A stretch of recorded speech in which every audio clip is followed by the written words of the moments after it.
কলকাতায় দুর্যোগ বৃষ্টি, তার জন্য সারা রাজ্যে স্কুল কলেজ বন্ধ। নাও, অর্থাৎ কলকাতায় একমাত্র মানুষজন থাকে, আমরা জেলায় যারা থাকি তারা হচ্ছে জনতা, ভোট দেব ব্যাস। কলকাতায় গরম পড়লে সারা রাজ্যে স্কুল ছুটি হবে, কলকাতায় যদি গরম না পড়ে সারা রাজ্যের ছেলেরা পুড়ে যাক, যাই হোক, ছুটি হবে না। সবকিছু কলকাতা কেন্দ্রিক। কেন এটা? হ্যাঁ, যে দুর্যোগ হয়েছে, অমানবিক বিষয় হয়েছে, সত্যি তার জন্য দুঃখিত। শুধু দুঃখিত নয়, দ্রুততার সাথে প্রশাসন ব্যবস্থা নিক। প্রকৃতির খেলা কারোর হাতে নেই, আমি দোষারোপ করার জন্য বলছি না। কিন্তু আজকে কোনো জেলায়, উত্তরবঙ্গের কোনো একটি জেলায়, আমরা যে সমস্ত জেলায় থাকি, কোনো একটা ঘটনা ঘটলে কি কলকাতার কোনো ছুটি হতো? একবার ভাবুন তো। এইটা কি বিচ্ছিন্নতার জন্ম দেয় না? একটু কি বিমাতৃসুলভ মনোভাব কখনো মনে হয় না?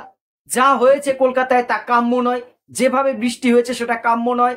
দ্রুত তার সুস্থতা, এরকম উৎসবের মুখে কলকাতা কল্লোলিনী তার স্বাভাবিক ছন্দে ফিরে আসুক, একটি নতুন করে আর মৃত্যু যাতে না হয়। কিন্তু যাই হোক না কেন, তাই বলে সারা রাজ্যে স্কুল কলেজ বন্ধ। আমরা সাধারণ মানুষ হয়তো কাল থেকে মাস্টারদেরকে গালাগাল দেবো, মাস্টারদের, কিন্তু কোনো শিক্ষকরা তো ছুটিটা চায়নি। সরকার গরমের ছুটির সময় দেখবেন, যে সময় কলকাতায় গরম পড়ছে তখন ছুটি ঘোষণা হয়েছে। উত্তরবঙ্গে, তখন আমি উত্তরবঙ্গে দীর্ঘদিন চাকরি করেছি, উত্তরবঙ্গে তখন আরামদায়ক আবহাওয়া, গরমের কোনো গল্পই নেই, সেই সময় গরমের ছুটি ভোগ করছে। এবার স্কুল যখন খুলছে তখন উত্তরবঙ্গের ছেলে মেয়েরা গরমে পুড়ে মরছে।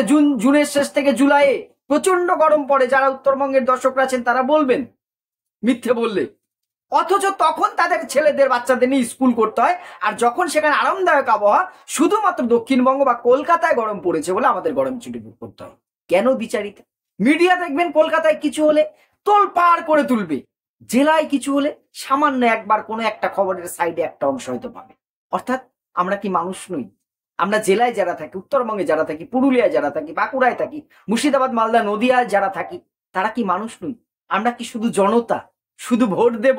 সরকার যে দলেরই আসুক না কেন, মিডিয়া থেকে শুরু করে প্রশাসন থেকে শুরু করে সবকিছু কেন কলকাতা কেন্দ্রিক হবে?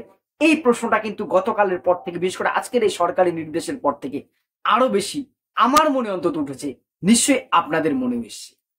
যে রকম দুর্যোগ হয়েছে, প্রকৃতির হাতে কারোর কিছু করার নেই, কিন্তু প্রশাসনিক গাফিলতি কি নেই? বৃষ্টি হয়েছে, জল জমেছে, মেনে নিলাম, কিন্তু বিদ্যুৎ পৃষ্ঠ হয়ে একের পর এক মানুষের মৃত্যু হচ্ছে, সে দায়টা কার? কেন এরকম পরিস্থিতিতে তার ছিঁড়ে থাকবে, এই থাকবে, তার মধ্যে বিদ্যুৎ সংযোগ কেন বিচ্ছিন্ন হলো না? তার ছিঁড়তে পারে, আপনি বলতেই পারেন, তাহলে বিদ্যুৎ সংযোগ কেন বিচ্ছিন্ন হয়নি? এতগুলো মানুষের জীবনের কি কোনো মূল্য নেই? কোনো দাম নেই? ব্যাস, মারা গেল, ক্ষতিপূরণ।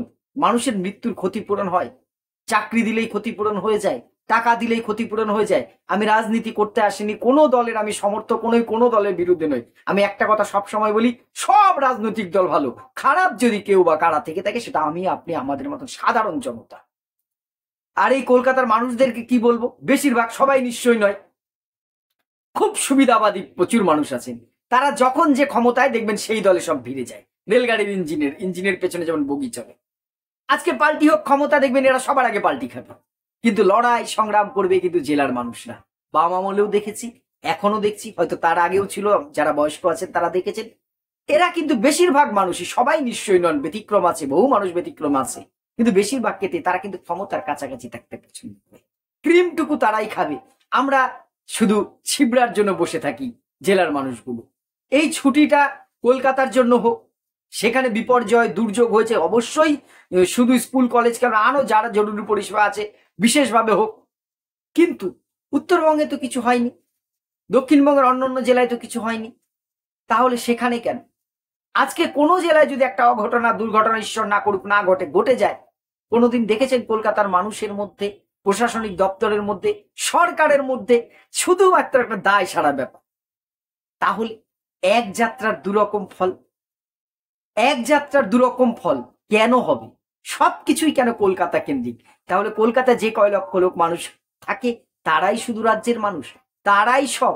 আমরা কি ছাগলের তৃতীয় বাচ্চা যে শুধু লাফিয়েই যাব? আমাদের কি কিছু পাওয়ার নেই?